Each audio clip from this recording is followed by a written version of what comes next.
John Gruden came out and said that Antonio Brown is back on the practice field for the Raiders after he wasn't there yesterday, being sent home to chill out and cool his heels after on Wednesday screaming in the face of the general manager, Mike Mayock, profanely and threatening to be physically violent with him. And that sounds to me, after everything that's gone on, something that you can't come back from. But it's the 21st century. It's the NFL. He's supremely talented. It's obvious John Gruden is somebody who has been waiting for this opportunity for a very long time to be a head coach back in the league. The team that he wants on the field is a team that he wants on the field. It's his team. He's got the 10-year contract. It wasn't him who Antonio Brown yelled at. It was Mike Mayock, the general manager. I cannot believe that Mike Mayock was the speed bump here. That's not what he signed up for. That's not what he's about. That's not what he wants. I'm sure he's embarrassed by this whole thing. And apparently John Gruden is fine with Antonio Brown behaving that way, and then, based on all accounts, being very passionate in an apology to the team. And I'm imagining he did this behind the scenes to Mike Mayock as well. And they're ready to roll with him on Monday night. That's the plan, he said, to have him on the field Monday night. And I even if you say that it's brought the team closer together, normally what brings the team closer together is playing together, right? Being in the supposed figurative sports foxhole together. Tragedy will bring a team together, whether it's somebody on the team who's affected personally or the city goes through something, and the team is used as a salve for the community, and everybody comes together. The team comes together when something adversity brings the team together. I've never heard of win one, let's all rally around each other and hug it out after a player who has already created so many issues yells profanely at the general manager of the team.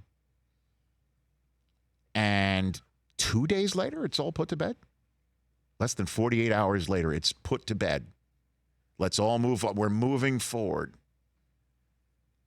Is there any discipline at all other than that he sent him home Thursday? And we're just going to overlook it? As long as we just hold on tight, we'll get through the feet thing. As long as we hold on tight, we'll get through the helmet thing. As we hold on tight, we'll get through the being a total unprofessional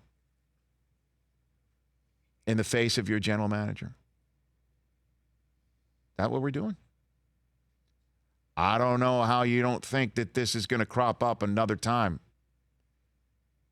If he's able to hug it out, cry it out, say, I didn't mean it, I don't mean it, I love you guys, after that, and there's no issue after that, what else can he think he can do? I don't get it. But it's not my team, and I don't know what has happened behind the scenes with Mike and John, or John and Mike and Antonio together. Not fully well-versed on it. But all I know is that this sounds like a total recipe for disaster and dysfunction and difficult to win football games from this. But crazier things have happened. The Bronx Zoo and the Yankees in the 70s, they won titles. Raiders in the past. I mean, this is nothing compared to what's probably happened in Oakland's facility in the history of the Raiders. In seasons, maybe they've won it all.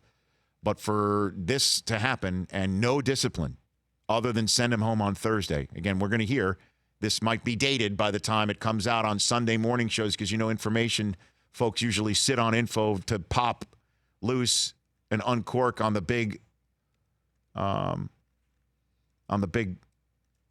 Sunday morning shows. And we might find out that they have fined him and he has accepted that he's going to lose hundreds of thousands of dollars or tens of thousands, or he's been put on notice. He does it again. He's done.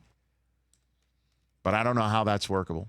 They're just going to let him play? Just forget all this happened? It sure seems like it. And I thought it would take the weekend, but it didn't even take the morning. It's done. He's already on the practice field before I even came on for Eisen overtime at 3 o'clock Eastern, noon Pacific. Yeah, we're seeing clips of him working out, There he catching is. passes. I mean, like nothing happened? Yeah. Really? And I'm Mike Mayock. I'm probably walking around going, I haven't spoken to Mike. And I'm uncomfortable speaking on his behalf. But all I know is that I'd be walking around, even if he did apologize to me, like, really? And I know how much Mike stands for. There's no way he'd want this. There's no way. I mean, I know what he stands for and who he is, and that lines need to be drawn and discipline needs to be had. There's no way. Especially when you could cut this guy, take the money back, and re-sign 2 or 3 other guys who can be extended, whose, if you will, high character is what you're trying to emulate. This is nuts. On its face. For more of The Rich Eisen Show, tune to Audience Channel 239 on DirecTV for free on BR Live or download The Rich Eisen Show app.